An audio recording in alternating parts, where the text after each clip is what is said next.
മെഹ്റാങ് ബലോച്ച് പാകിസ്ഥാനിലെ പെൺകടുവ എന്ന് ലോകം ചർച്ച ചെയ്യുന്ന ഒരു പേരായി മാറിയിരിക്കുന്നു മെഹ്റാങ് ബലോച്ച്.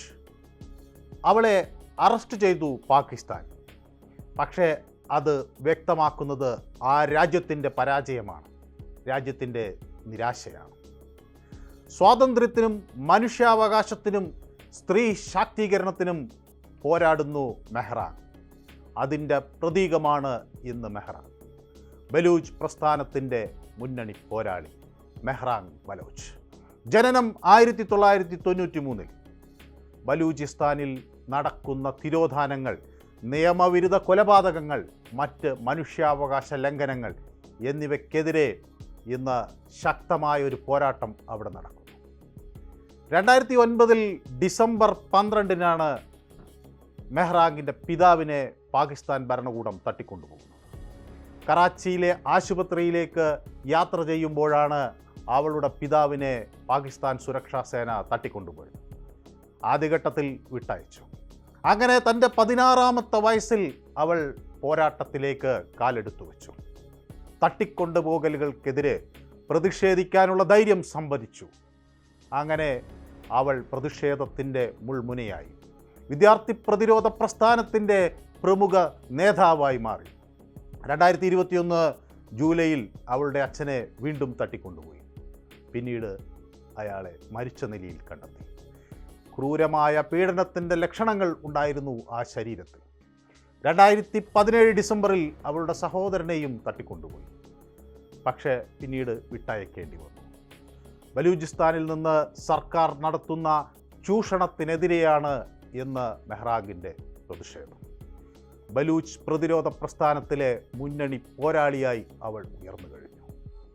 2020 അവിടെ ഈ വിദൂര പ്രദേശങ്ങളിൽ നിന്നുള്ള കുട്ടികൾക്ക്, ബലോച്ചിലെ കുട്ടികൾക്ക്, മെഡിക്കൽ വിദ്യാർത്ഥികൾക്ക് സംവരണം ചെയ്യുന്ന ബോലാൻ മെഡിക്കൽ കോളേജിലെ കോട്ട സമ്പ്രദായം നീക്കാൻ പാകിസ്ഥാൻ തീരുമാനിച്ചു. അതിനെതിരെ അവൾ ശക്തമായ പ്രതിഷേധം സംഘടിപ്പിച്ചു, വിദ്യാർത്ഥികളെ സംഘടിപ്പിച്ചു. അങ്ങനെ ആ ആക്ടിവിസത്തിൻ്റെയും നിരാഹാര സമരത്തിൻ്റെയും ഫലമായി നയം മാറ്റേണ്ടി വന്നു, റദ്ദാക്കേണ്ടി വന്നു. 2025 മാർച്ച് 22 ക്വറ്റയിൽ നടന്ന ഒരു സമരത്തിനിടെ ബലൂച്ചിനെ വീണ്ടും അറസ്റ്റ് ചെയ്തു. ക്വറ്റ സിവിൽ ആശുപത്രിക്ക് നേരെ ആക്രമണം ആസൂത്രണം ചെയ്തു എന്ന ഒരു കെട്ടുകഥയുടെ പുറത്താണ് അവരെ അറസ്റ്റ് ചെയ്തത്. സർക്കാർ അവരുടെ കൂട്ടാളികളെയും അവരോടൊപ്പം പ്രവർത്തിച്ച പ്രതിഷേധക്കാരെയും അറസ്റ്റ് ചെയ്തു, കേസെടുത്തു. പക്ഷേ അവരുടെ പോരാട്ടം നിർബന്ധിത തിരോധാനങ്ങൾക്കെതിരെയാണ്. BYC എന്ന അവരുടെ പ്രസ്ഥാനം ഇന്ന് ശക്തമായി പ്രതിഷേധ രംഗത്തുണ്ട്. പോലീസ് നടപടിക്കെതിരെ വ്യാപകമായ അറസ്റ്റ് നടക്കുമ്പോഴും അവരുടെ പ്രവർത്തകർ തളരുന്നില്ല. നിരവധി പേരോടൊപ്പമാണ് മെഹ്റാങ് ബലോച്ചിനെയും അറസ്റ്റ് ചെയ്തത്. പല കഥകളും അവൾക്കെതിരെ കെട്ടിച്ചമച്ചു, കുറ്റകൃത്യങ്ങളും കെട്ടിച്ചമച്ച് അവൾക്ക് മുകളിൽ ചുമത്തി. അവളെ മാറ്റി നിർത്തുന്നതിന് വേണ്ടി, ഈ കലാപത്തിൻ്റെ തീവ്രത കുറയ്ക്കുന്നതിന് വേണ്ടി പാകിസ്ഥാൻ ഭരണകൂടം കഴിയാവുന്നതൊക്കെ ചെയ്തു. പക്ഷേ പ്രതിഷേധം കനക്കുകയാണ്. ക്വറ്റയിൽ പ്രതിഷേധം ആളിക്കത്തുകയാണ്. ബലൂചിസ്ഥാനിലുടനീളം ആ പ്രതിഷേധം വ്യാപിക്കുകയാണ്.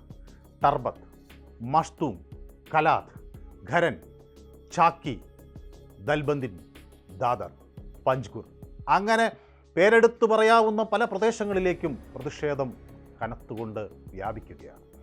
അവിടെ പണിമുടക്കുകൾ പ്രഖ്യാപിക്കപ്പെടുന്നു, അവിടെ അറസ്റ്റുകൾ നടക്കുന്നു. ബലൂചിസ്ഥാൻ അസ്വസ്ഥമായി കഴിഞ്ഞു. പാകിസ്ഥാൻ ഭരണകൂടത്തിനെതിരെ ശക്തമായ വെല്ലുവിളി ഉയർത്തുകയാണ് ബലൂച്ച് ജനത. പ്രതിരോധത്തിനായി അവർ ഇറങ്ങിക്കഴിഞ്ഞു. അറസ്റ്റിൽ അവർ പതറുന്നില്ല. അവർക്ക് അറസ്റ്റുകൾ പുതിയ ഊർജം പകരുന്നു. ജനക്കൂട്ടം അങ്ങനെ തെരുവുകളിലേക്ക് ഇറങ്ങുന്നു. അവരെ തടയാൻ ഭരണകൂടം ഇൻ്റർനെറ്റ് വിച്ഛേദിക്കുന്നു. പക്ഷേ അതുകൊണ്ടൊന്നും അവരുടെ പ്രവർത്തനത്തെ പ്രതിരോധിക്കാൻ ആകുന്നില്ല. ലിംഗഭേദമില്ലാതെ, പ്രായഭേദമില്ലാതെ, വർഗഭേദമില്ലാതെ, തൊഴിൽ വ്യത്യാസങ്ങളില്ലാതെ അവർ ഒറ്റക്കെട്ടായി പോരാട്ടമുഖത്തേക്ക് എത്തുന്നു. അങ്ങനെ എല്ലാവിധ ജനങ്ങളെയും പ്രചോദിപ്പിച്ച ഒരു ജനകീയ നേതാവാണ് മെഹ്റാങ്. ഒരറസ്റ്റ് കൊണ്ട് മാത്രം ആ നേതാവിനെ തടയാനാകില്ല. അത് കാര്യങ്ങൾ കൂടുതൽ വഷളാക്കുക മാത്രമേ ഉള്ളൂ.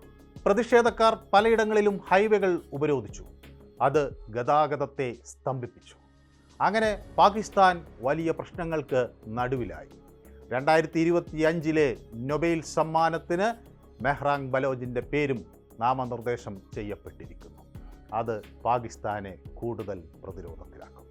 മെഹ്റാൻ ഇപ്പോൾ ഒരു പ്രാദേശിക വ്യക്തിത്വമല്ല. മനുഷ്യാവകാശ പ്രവർത്തക എന്ന നിലയിൽ അവരുടെ വ്യക്തിത്വം അന്താരാഷ്ട്ര തലത്തിൽ തന്നെ ശ്രദ്ധ പിടിച്ചുപറ്റിയിരിക്കുന്നു.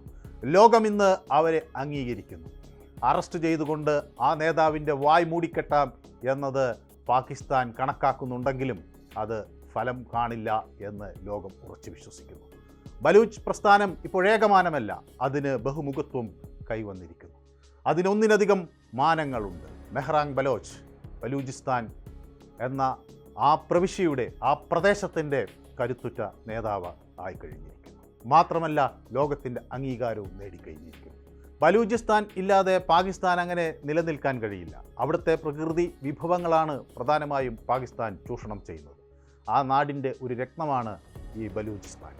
അതുകൊണ്ട് ആ പ്രദേശത്തെ ഇനി ചൂഷണത്തിന് വിട്ടുകൊടുക്കാൻ കഴിയില്ല എന്ന് അവിടുത്തെ ജനത തീരുമാനിക്കുന്നു. മാത്രവുമല്ല ബലൂചിസ്ഥാന് തന്ത്രപ്രധാനമായ ചില പ്രത്യേകതകൾ ഉണ്ട്. പാകിസ്ഥാൻ എന്നത് ഒരു സൈനിക രാഷ്ട്രമാണ്. അവിടെ ഒരു റബ്ബർ സ്റ്റാമ്പ് ഭരണകൂടമാണ് ഉള്ളത്. സിവിലിയൻ സർക്കാരുണ്ട് എന്ന് സമ്മതിച്ചാൽ കൂടിയും അതൊരു റബ്ബർ സ്റ്റാമ്പ് സർക്കാരാണ് എന്ന കാര്യത്തിൽ സംശയമില്ല. മതം അവർ സൗകര്യപ്രദമായി അവരുടെ കാര്യങ്ങൾക്ക് ഉപയോഗിക്കുന്നു. ആഭ്യന്തര പ്രശ്നങ്ങൾ പരിഹരിക്കുന്നതിന് അവർ സംഭാഷണങ്ങളിലോ അല്ലെങ്കിൽ ചർച്ചകളിലോ ഒന്നും വിശ്വസിക്കുന്നില്ല, അതിന് പ്രാധാന്യവും കൊടുക്കുന്നില്ല. പാകിസ്ഥാൻ തന്നെ ഒരു കൃത്രിമ രാജ്യമാണ്. അവിടെ ആളുകളെയും ഭൂമിയെയും തമ്മിൽ ബന്ധിപ്പിക്കുന്ന ഒരു കഥയില്ല, അതിനൊരു ജൈവിക അടിത്തറയില്ല. അതിൻ്റെ നിലനിൽപ്പ് തന്നെ ഒരു മതരാഷ്ട്രമെന്ന നിലയിൽ ആണ്. ആ മതരാഷ്ട്ര പ്രത്യയശാസ്ത്രത്തിൽ ആശ്രയിച്ചിരിക്കുന്നു പാകിസ്ഥാൻ. ആ പാകിസ്ഥാനാണ് ഇപ്പോൾ ബലൂചിസ്ഥാൻ ഒരു വെല്ലുവിളി ഉയർത്തുന്നത്. പാകിസ്ഥാനെ ആകെ രക്ഷിക്കാൻ വരുന്ന ശക്തി ചൈന മാത്രമാണ്.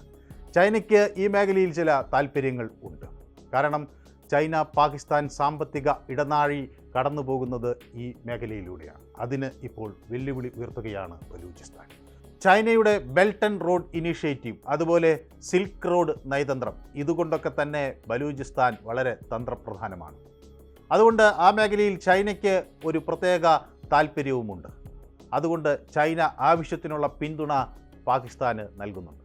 പക്ഷേ ബലൂചിസ്ഥാനിലെ പോരാട്ടം കനക്കുകയാണ്.